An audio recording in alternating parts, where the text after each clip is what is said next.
It's a 5,000 year difference. Why doesn't he have an accent, which would mean he'd have to act? Why can't he talk a little funny? I'm not talking about talk the Queen's English or nothing, or Shakespeare fresh out of a dirt nap or nothing, but something different. It's just him that forgot he was on a movie set and just started talking, and no one was brave enough. Everyone was too scared and pussy to tell The Rock, could you try changing your voice a little bit, because we're on a thing called a movie set where you're supposed to pretend to be something else that you're not in real life already, so maybe play around with your voice and shit. And I don't know, maybe hit him with the stupid people's the people's eyebrow and shit, and that was enough of them to shit their pants and be like, you know what, it's The Rock. He can do whatever he wants. He got paid already. We don't want no trouble, so that's it. And they let him get away with that shit all the time. This character, Pierce Brosnan. Pierce Brosnan's already a fucking a Brit. He put on even more of a fucking accent. If you look up Black Adam cast on Google, fun little fact, not so fun to look at once you see it, and it's hard to unsee it too, at least for me. When you go through the cast pictures, when you hit Pierce Brosnan, he looks like a body double practically for Joe Biden, which is, depending on who you ask, good thing or bad thing. I'm not going to get political here, there's no need for that. But yeah, he looks like a dead ringer for Joe Biden, a little less wrinkly, way more hair than Joe Biden likes to fool you into thinking he has on his head. He's got a couple of wisps like combed over, and he's got a lot of color. I'm assuming probably died at this point for Pierce Brosnan, because he's not that young anymore as he used to be. But yeah, you look up, Google, Black Adam cast, the picture they got there for Pierce Brosnan, he is the stunt double, he is the body double, he'll be the stand-in if Joe Biden never drops dead. He looks exactly like him, and it's fucking not pleasant. Black Adam is basically that. If you're not familiar, just to be safe or make it more clear, Superman, they mixed up his order at Starbucks, spelled his name, Clarke, and he just wasn't having it all that day, and just whoosh, you got Black Adam pretty much. The Black Adam story, as per the movie, basically, he lives in some ancient foreign land, like some long-ass time ago, way before Christ, so at least they're acknowledging Christianity, or at least Jesus Christ in the DCEU, way before he became like, such a big thing, this Jesus dude, right? There was a whole society where Black Adam lived. Apparently, the people were digging for a mineral or some sort of resource, I forget what it was called, that was like exclusive to their land, as per the orders of the king, the emperor of the land.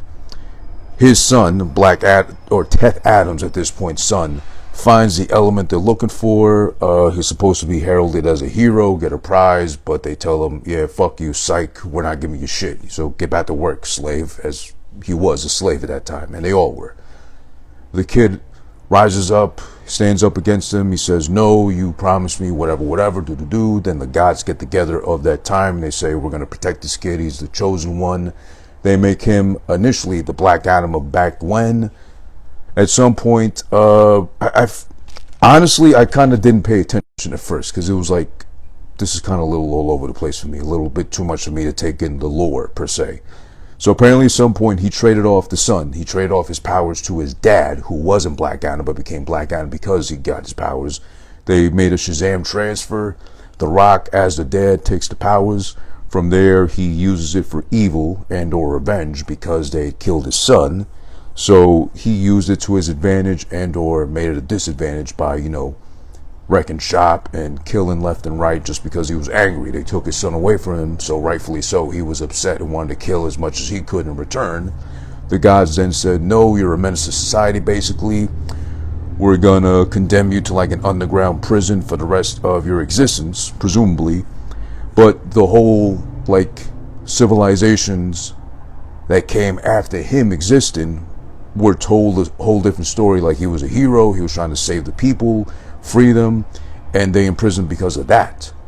And he's only to be called on again until he's needed, because in modern day times now in the land, I forget the name of the fucking land they were at, they need a hero because they got, insurgents and all that too, digging up natural resources from the land, pretty much raping the land and using the people as guinea pigs, as pretty much modern day slavery. So that's pretty much it.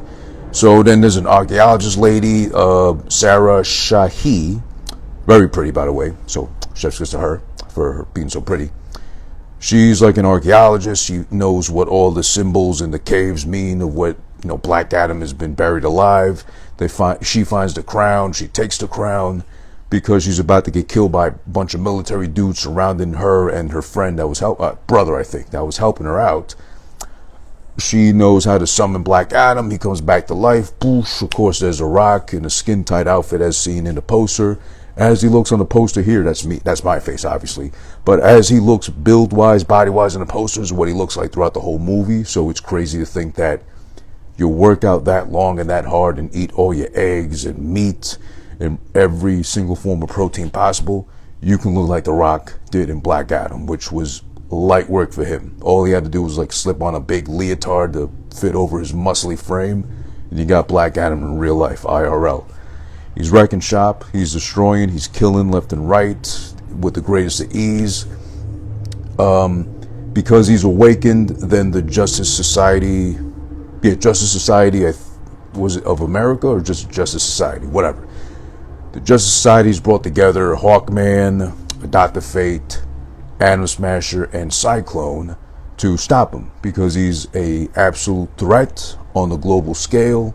Even though he's confined himself presumably just to the land and or country he was buried in and comes from originally, they have to go there to stop him before he becomes too big a threat for the rest of the world, because presumably according to his powers that he was given, he's like a global level threat, like the most powerful force on Earth basically. They go in, they fight a couple times. He's not really a bad guy and or a villain. I don't know if we want to use the term anti-hero per se either, because he's definitely not a hero. He kills. So he's not Superman, no Batman, no nothing. Well, most embodiments of Batman, because Batman has killed plenty of times. But he's not cookie cutter Superman where he don't kill. He's not trying to investigate or interrogate. He just try to kill, and figure things out along the way with just a bunch of bodies piled up around him too. So they're trying to make him see the light as far as you got all these powers, but with it, of course, like Spider-Man, the Sam Raimi Spider-Man, with your great power comes great responsibility, aka you can't go around killing everybody on sight just because you're angry or you're disgruntled or whatever too. There is no real focus to him besides like wanting to get rid of the evil. He was awakened, presumably to protect, but also he's been cursed by the gods with its powers because it cost him his son in return for him to be, in exchange for him being like immortal, god level practically with his powers. So he's kind of misguided the whole time. I don't know if he really had an end goal besides being brought back to life, which they forced him back to life. The lady, the archaeologist, did so because she was in despair. So like a lot of women do, they'll make a whole big nothing out of something and make a bigger scene than they have to, and then they don't know how to deal with the repercussions of having done too much at the moment. I get it, you got a gun to your head and shit, you're an archaeologist, you're just trying to like dig up some ancient bones and find some old crowns and artifacts too, and the next thing you know you might be dead. So of course, why not last resort to preserve your life? But then isn't she flexing her archaeological privileges in the sense of she knew to summon a god practically, and she did, but now what do you do with the god? What does he do with himself? He, she, it does it with itself, excuse me. So they're at the point now where the Justice Society, mainly Hawkman, I might have said Hawkeye, forgive me, Hawkman, has an issue with him because, of course, he's so powerful. He feels insecure about his own powers, being a man-hawk with metallic wings and like kind of like Iron Man with much less armor, but big-ass wings and probably just as rich. And all these inventions he created too, being so rich and probably being a genius too, low-key. But Hawkman's after his ass. Dr. Fate can see the future. He's like the DCU equivalent to Doctor Strange, basically. I don't want to say that necessarily, because he does look so cool in the movie, costume-wise, visually too, all that. But he really is kind of like the DC version of Doctor Strange, to best define him, basically, if you're more familiar with Doctor Strange. At some point, they fight again a second time. The bad guy that was amongst the archaeologists and her brother, their crew, he was really like the last descendant of the king that Black Adam had tried to kill or killed. I forget, to be honest, that part. So he takes the crown, he absorbs the powers. After he goes to hell, he summons on hell demons to give him power back. He comes back as like the evil version, well, undisclosed evil or not version of Black Adam. He's just like kind of a guy with an attitude, but the Demon King becomes the evil version of Black Adam, basically. So he's, you know, spitting hellfire. He's got a bad case of herpes like on his head and face. He's got the head of a demon too, so he's really just the embodiment of evil. He's out there, you know, killing left and right and resurrecting his dead minions to be like, you know, soldiers with like hellfire and brimstone brewing up inside of them. So of course, oh yeah, sorry, at some point after the second battle, like they convinced Black Adam to give up his powers. He has to basically say Shazam, which is like the first letter of each name of each god that gave him a power. He says Shazam, it turns off his power. He turns back human. They lock him up in like an underwater prison. Dr. Fate's able to fucking telepath mentally to Black Adam while he's got like a mouth guard so he can never say Shazam again to some of his powers. And all that saying, it's up to you. You may want to harbor your resentment about your son being taken away from you for so long, but that's only going to last for so long. Don't be a cuck like Kanye, holding on to the hurt and using it as an excuse to just be a dick or an asshole or hate humanity just because they did it so wrong, you know, 2,500 years ago, like before Christ. Of all things, Christ gets acknowledged in the DC universe, but go figure. So Black Adam's able to break out of the prison. He's able to say Shazam, gets his powers back. He's back to kick ass. He's back to destroy and kill basically the demon god version of him. He does so. Of course, he rips him in half. And oh yeah, sorry, whoops, spoilers. Of course, I forgot to say that. Kills the bad guy. Black Adam's reigning on top. He's the, you know, king fucking shit of the whole thing. And that's basically back Black Adam. And spoilers again, just in case you have not watched it, plan to watch it. And then the mid-credit scene that, well, it's not really spoilers anymore now. If you've been on Twitter, like follow the news with Black Adam, it's been leaked already. Yes, Superman makes an appearance.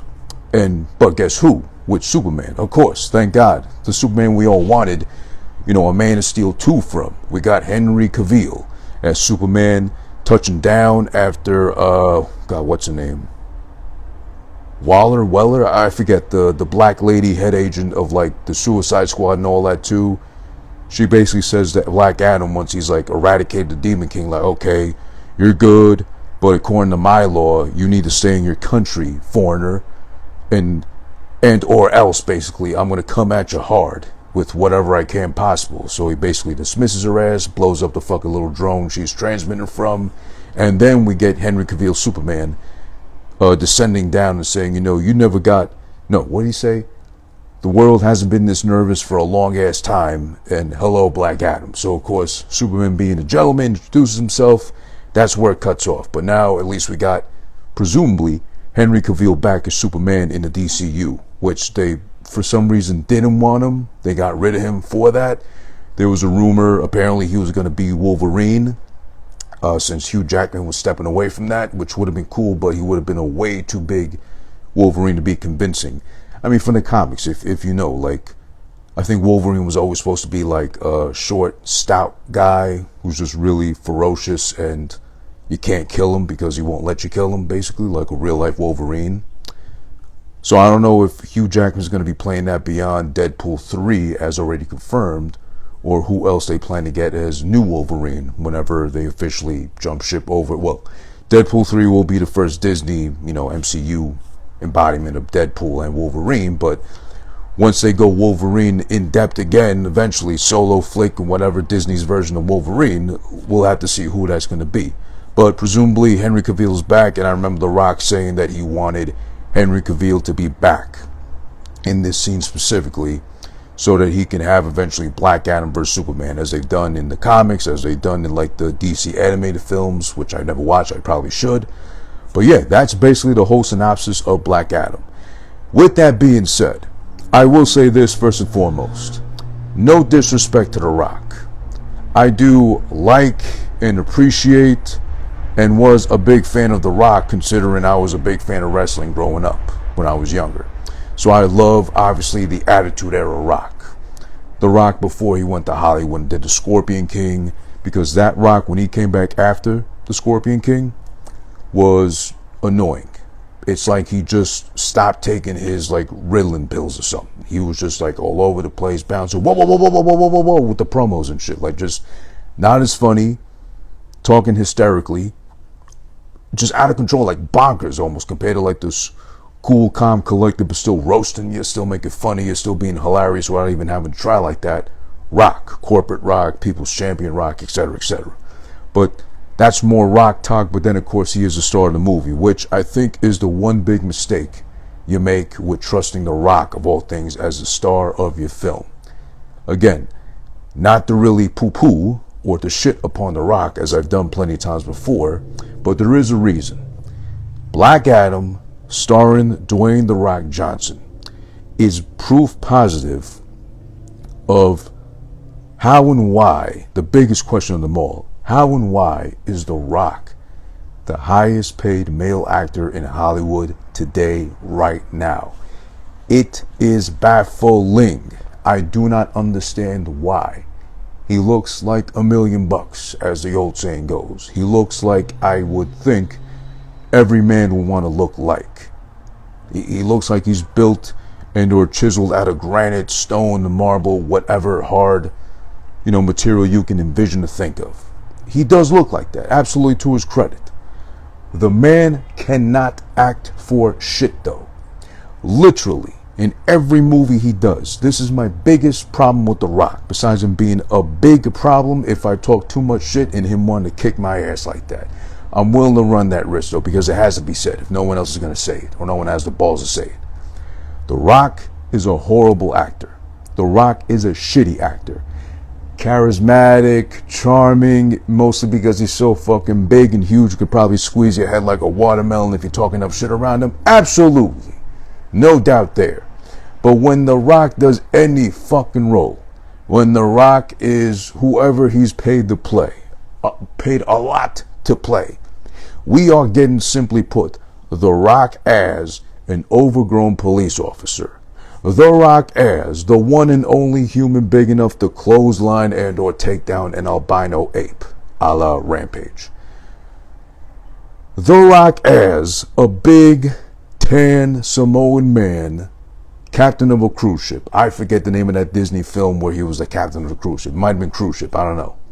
The Rock as a big, humongous man in short shorts and jungle camo gear as he did in Jumanji.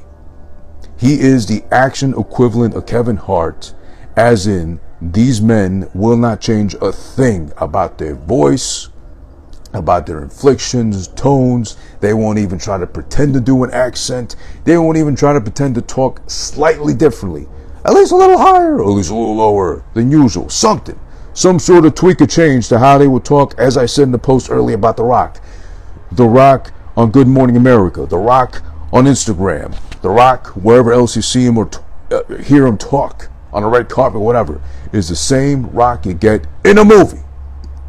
As an actor, if you're the highest paid actor, you're paid to act, why can't you act like something else that's not you in real life? I'm not saying be De Niro, I'm not saying be Pacino, I'm not saying be Nicholson, or anybody else you might think of that's an actor, that gets lost into the character, that becomes the character, can change the voice, inflection, tone, accent, play around with shit, at least the appearance too. I get it, The Rock is so fucking big as is. Who is he going to play convincingly that's not him, a big, gigantic Samoan man? That, thank God, is charming. He's not an asshole, apparently. But there's no compromise there. There's nothing there that makes you think The Rock can play anything but him. Also, when he wakes up out of his fucking cell, prison, underground, whatever the fuck they put him in, how is it you're dead or you're buried for 5,000 years? You've gone through, or you haven't even witnessed, you were buried throughout all civilization that existed at your time, all those that existed after you, and 5,000 years later, in 2022, you wake up and you're able to communicate fluently with those of current times, with the kid, with the archeologist, all them. It's a 5,000 year difference. Why doesn't he have an accent, which will mean he'd have to act? Why can't he talk a little funny? I'm not talking about talk the Queen's English or nothing, or Shakespeare fresh out of a dirt nap or nothing, but something different. It's just him that forgot he was on a movie set and just started talking, and no one was brave enough. Everyone was too scared and pussy to tell The Rock, could you try changing your voice a little bit, because we're on a thing called a movie set where you're supposed to pretend to be something else that you're not in real life already, so maybe play around with your voice and shit. And I don't know, maybe hit him with the stupid people's elbow, the people's eyebrow and shit, and that was enough of them to shit their pants and be like, you know what, it's The Rock. He can do whatever he wants. He got paid already. We don't want no trouble, so that's it. And they let him get away with that shit all the time. This character, Pierce Brosnan. Pierce Brosnan's already a fucking a Brit. He put on even more of a fucking accent to play Dr. Fate. He put it on heavier. Besides him giving heavy too as well, but besides the point. He put on a heavier accent to be more convincing as a Dr. Fate. Why can't The Rock do the same thing? At least talk slower, more confused, maybe with an accent from ancient times. Because he doesn't know what a car is, he doesn't get a TV, he don't understand none of the shit that's around him, because of course, like so many fucking years later after his existence, all these people moved on with technology and conveniences of everyday life too, so he just adapts to everything immediately. Okay, yeah, you can fly, you got these fucking lightning powers, you're overpowered and all this shit too, but come on. There's no compromise from this fucking man. And he's the highest paid male actor of all time. Just like how fucking Kevin Hart's the highest paid comedian, or one of the highest paid comedians of all time right now. But when he does a fucking movie, in real life, himself, animated shit too. The Secret Life of Pets 2. The fucking animated DC movie, the Super Pet shit. The same voice. The same Kevin Hart voice. He didn't change shit. He was a Snow White fucking little rabbit in the Secret Life of Pets 1 and 2. He didn't change a thing about his voice. So I'm supposed to believe this tiny white rabbit for comedic effect sounds like a short, black, comedic man from Philly? And that's supposed to convince me and make me laugh just at the idea of that shit? Come on. There's no compromise no more. I don't understand this shit. Another big issue I had was that the music used, whoever was in charge of, I hate what they're doing now too. They started doing this with Guardians of the Galaxy, and I hate that they started doing that, because Guardians of the Galaxy got it right, 1 and 2, with the classic cuts per se, because of Star-Lord or Chris Pratt, you know, the one that no one likes right now because he's supposed to be our new Mario. Star-Lord always has his like playlist, or mixtape I guess you could say, of classic cuts that his mom passed on to him, music from her times that she enjoyed, you know, as a child growing up, whatever, and wanted to share with him. That put me onto a whole playlist worth of stuff that, thank God, someone on Spotify put together of all the tracks they used in Guardians 1 and 2 to go back to. Ever since then, and because Guardians 1 and 2 did it so beautifully, DC and every other Marvel movie has felt like they gotta do the same thing. Oh, let's do a Metallica track. Let's do a Rolling Stones song. Let's sprinkle in some fucking Sean Paul, and what's her name? Sia, like they did in Black Widow of all things, which is the most random song to be driving on the outskirts of Romania in a fucking little beat up piece of shit along a mountainside. But okay, Sia and Sean Paul make sense in the Marvel universe.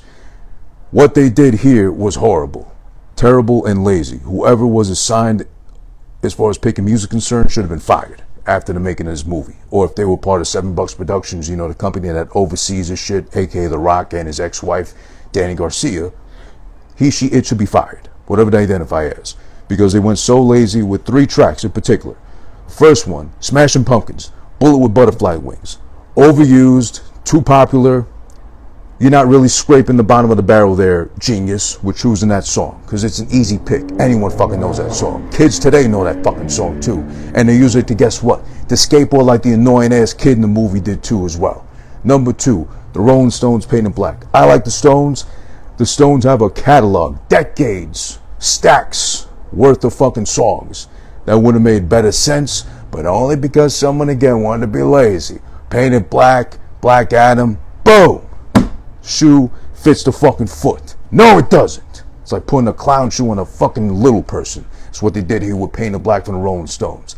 Lazy. Cop out. Been used too many times in too many films as of recent. Get original with your thoughts. Oh, and here's the worst part of them all. He is the worst one of them all.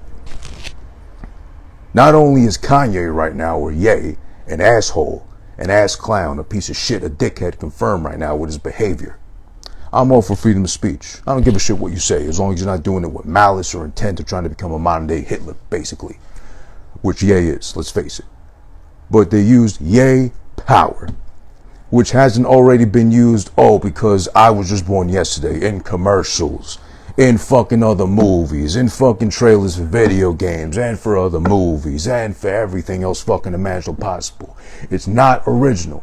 And they only use a snippet of the song, they cut it short, just like they did every other song here too.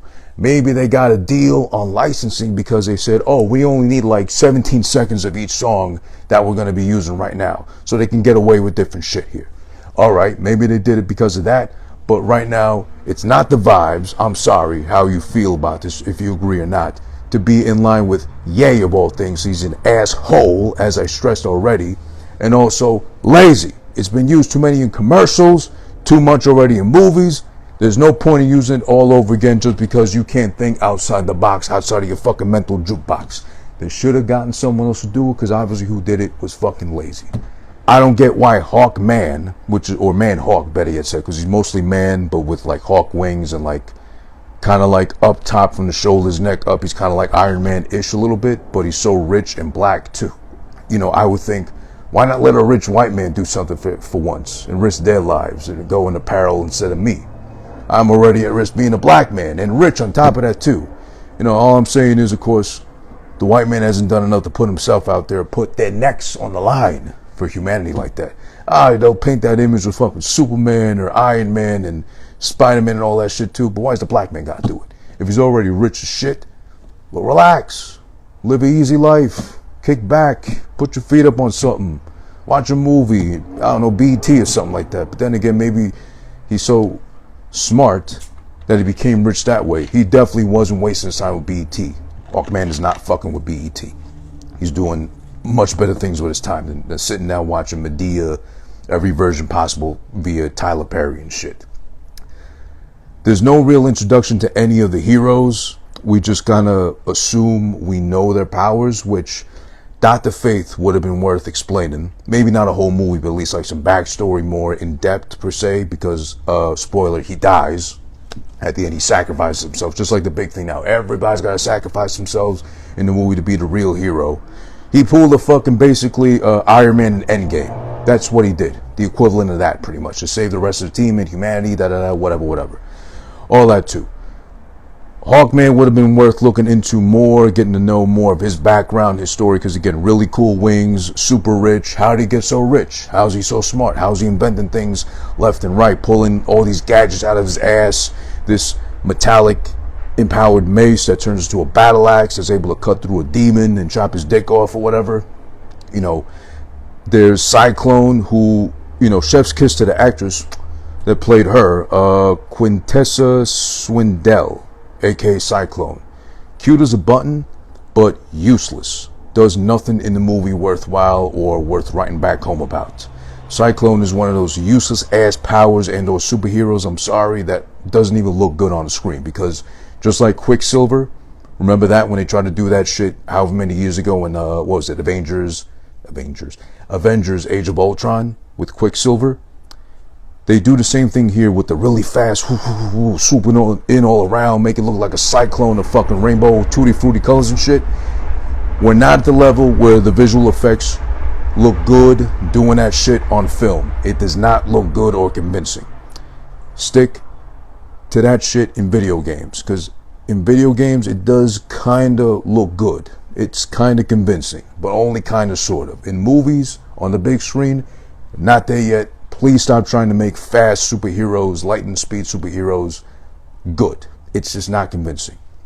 Same thing with Atom Smasher. The thing with Atom Smasher for me was that really annoyed me is that they did the typical like, oh me, oh my, I'm unsure. I don't know if I want to be a superhero. I mean, I'm a hero, but I'm not super. I might have these talents. I might have these powers. Always in despair, panicking and shit, like the goofball kind of element to it. basically like what Star-Lord did, basically like what every other fucking hero does when they're unsure of their powers. They don't really want to go all out, full out with their powers because they know the repercussions, but then they don't want to be, you know, cucks or shells of themselves either, and they're just pushed out of airplanes or pushed into situations to perform finally. Same thing with Atom Smasher. But then also, if he's the one that's able to grow like 6 times his size or like 6 stories tall, whatever, why not use him first against Black Adam? He's overpowered as fuck already. Why not use him to like keep him down with like one hand the whole time while the rest of you go to work on him? But also, I mean, the kid's all right, but it's just that like unsettling kind of panicky energy that like, I'm a hero, but I'm not a superhero. Please don't push me. I don't want to really hurt anybody. That kind of thing, whatever. That panicky shit. It doesn't work. It's not convincing. It's not charming either. The fucking teen in the movie too, the archaeologist's son, he's annoying as shit. He's a terrible skateboarder. I mean, he's skateboarding through a crowded city, so that's a disadvantage for him, but also move somewhere else. Outside the fucking desert in the middle of the city where you are. Move somewhere else so you can have more freedom to skate, because he's skating so slow. There's a part where he's getting away from the bad guys, a whole militia, like running up and down the stairs of his like project looking ass building. And he's going as slow as possible. He could get caught at any given second, but because it's a movie, we're supposed to believe that he's still like, you know, fast and witty enough to do so. He's also super preachy. He won't shut the fuck up when they start letting him talk. He's preaching to the fucking people. We need to rise up and defend Black Adam when he fights the Demon King and shit. Or when he's talking to Black Adam the first time he wakes up out of his fucking coma, when he's out of his fucking dirt tomb, whatever. Oh my God, you're not Batman, you're not Superman, you're not Spider-Man, you're cooler than that, did this, that, the other. Like, get that kid on some fucking pills, because he's out of control. He's just talking too much like a goddamn chatterbox. Like, relax already. Also, Hawkman, fun thing to look at, and I couldn't help but laugh and chuckle and giggle a little bit. Not because of a good joke this movie may have told, which there's none. And I'm sorry, the Mo-Amir, I believe, he's the brother of the fat guy in the movie. They could have cast anybody for that shit. He wasn't standing out nothing. He didn't really add nothing funny, at least, to it either. But whatever. Hawkman's black ship that has a removable tip, per se. It looks like a big black cock with wings, I'm sorry. But the tip is removable, it's submersible, goes underwater to fucking send Black Adam to the underwater prison and shit too. Then it comes right back and attaches to the top like a screw top, cork top kind of thing. That was hilarious because it's really like a big flying cock in the air. It's a Air BBC, the BBC Airways or whatever. I don't even want to say the potential of this film being good, because there was very little work into it to be deemed as good. And it's nowhere near good or great. It's potential to be good, leaning towards like pretty bad. Not full on bad, because again, like the visual effects and the costumes on everybody, especially Dr. Faith, look really good. They look really good. But also the visual effects suffer because a lot of action sequences, especially Cyclone, when she's like swirling, twirling around like a toilet flushing, it looks about as good as that, honestly. It's not convincing. It annoys me because it's like over CGI'd. They're not at the point where it looks convincing or good. So she was pointless. She barely talked throughout the film. The only saving grace was her pretty face. And that's thanks to the actress, by the way. Not so much the fucking hero she's pretending to be. Atom Smasher did look good as well. I mean, they didn't have to do anything for Black Adam because he's already built like they would have had to build on or digitize muscle onto someone else had they relied on CGI for The Rock. But no, he was already built like he's supposed to, like a real-life superhero, so all they had to do was tell him, hey, Dwayne, time to get in your fucking leotard, please, and make it look convincing. So the visual effects are here and there, like kind of 50-50 split in the middle like a pussy, for me. Again, I would have appreciated some background, a little bit at least, for each one of the heroes. What else? 2 hours seemed like too long. See, the bad thing is, the action is good. Well, the fight scenes are pretty cool.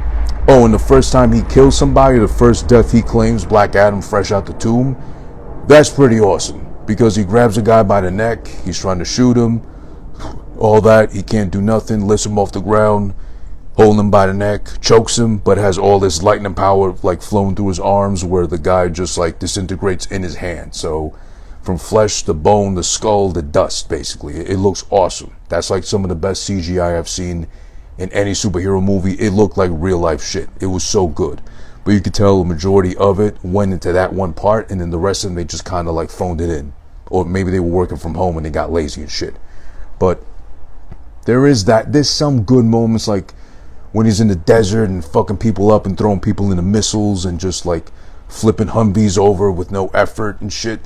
That does look cool, but that's also the part where they put that Rolling Stones Painted Black song, which like it's a mismatch. It doesn't work at all. It's like a too much of a boppy song to go with that scene. I would have used like Metallica, easy pickings. I would have gone with Enter Sandman. I would have gone for Whom the Bell Tolls. I would have gone with like something with Black from Metallica, so something more harder, convincing and shit. But the Painted Black from Stones was all wrong to me, at least. The villain is kind of there, but you don't give a shit because he's so meek and underpowered. He only matters when he becomes a demon god, and even then it's like, of course, you know Black Adam's gonna fucking beat him, because how can they fucking end the movie with like the demon god winning of all things, and Black Adam's what, there for show, pretty much. But whatever. Overall, it's also pretty predictable. Like, you know where it's gonna end, you know where it's going, what direction it's heading into. So it's, and again, the part that bothers me most is just, it's The Rock again just phoning it in. It's The Rock just being The Rock with a fucking different hat on, a different set of clothing, different wardrobe on. This is why The Rock shouldn't be starring in anything. I'm sorry. Even if you want to say, oh, there was Hobbs and Shaw. Oh, there was a bunch of movies he did way back when. What was it? Walking Tall, I think? Walking Tall, yeah. That was okay, but also he didn't do much there either. All the movies you could think of with The Rock in it, I'm sorry, he's not doing much. He's not doing a lot. He's not changing anything about himself besides his appearance, and literally outside of his wardrobe, no changes. There's some movies where he had hair, and now there's the no hair Rock we got. The fucking hairless cat Rock that we got. But there's no compromise there. So there's no switch up, there's no like engagement with Black Adam. He's not like, he didn't say, hey guys, give me like a wig at least, just like Black Adam looks like in the comics, or like, you know, or teach me what an Egyptian man would sound like from back when if he woke up out of a tomb, so I can kind of imitate the voice, the inflection, accent, whatever. No, it's just a fucking Rock woke up from a 5-hour nap instead of a 5,000-year dirt nap like Black Adam did. So that's what bothers me most, because again, he's the highest paid male actor of all time right now. What justifies it? His look? That's it? He has no fucking hair. I'm sorry. Is he really a leading man convincingly because he's got a fucking bald head and he's built like a fucking real life action figure or something? Come on. No hate on The Rock. He seems to be like a really nice guy in real life and shit. But acting wise, I don't fucking see it, and I don't find The Rock funny. Charming, sure, whatever. But also, I'm like many other men. I have to look up at The Rock if ever I meet him in person. So I think I'm going to accept his charm as the opposite of him wanting to beat my ass just because he's that much bigger than me, and he probably could get away with it. So whatever, but okay, that's Black Adam. That's my review of it. To end it off with, of course, as we do with every episode, with the ears incorporated, to make a point, to emphasize the point we're trying to get at. Black Adam, right? That's what we did today. Okay, so in regards to Black Adam, I gotta be honest, there's a lot more bad than there is good for the movie. Overall, it's pretty bad, leaning towards good. I'm gonna go ahead and say this shit, for me, out of a possible 2 ears total, that's the best you can get, I'm gonna give Black Adam the producers of G.I. Jane and the producers of Striptease got her to agree to both at the same damn time, funny enough, to the point where G.I. Jane's like, wait a second, we got her first, so we want her to shoot our shit first. And Striptease is like, no, fuck you guys, we came along first, we got her first, tough tits, just like hers, so we're gonna have her do our thing first. Da da da da da da da. And then, you know, Demi Moore early 30s, fine as fuck, with great tits and a beautiful face and dark flowing brunette hair, standing in the middle just like hearing it all one ear out the other, and she's like, this is great for me, because then that means more of the fucking bag. The bags just keep getting bigger and bigger, just like my tits did at some point in the early 90s or late 80s. And then guess what? Striptease won by making her officially at that point the highest paid actress, $12.5 million, to make her lose a fucking top. Gotta get it up right. Half an ear out of two, so a 0.5 ear out of two possible. This ear's kind of like the left one's kind of half up, not fully up, half up only. That's what this gets. Basically, I wouldn't watch this again myself. There's no point to it. Nothing really great about it. The little that's good or great or decent, it's like very few and far between. Like, some points the visual effects are good. Dr. Fate, Pierce Brosnan's really good. Same with Hawkman, he was great. I don't know if at this point they'll get solo films or like at least backstories to them, but they probably should. I don't give a shit about Cyclone or Adam Smasher. They were nothing to this film. The bad guy was nothing either until the very end. And even then it was like kind of, okay, you're just evil Black Adam. But he's an anti-hero supposedly, so is he really evil or just literally a demon? What else? There's really nothing else great to say about this film, I'm sorry. The Rock looks really good without the assistance of visual effects to enhance his muscularity in the suit. I guess that's all you can say, really.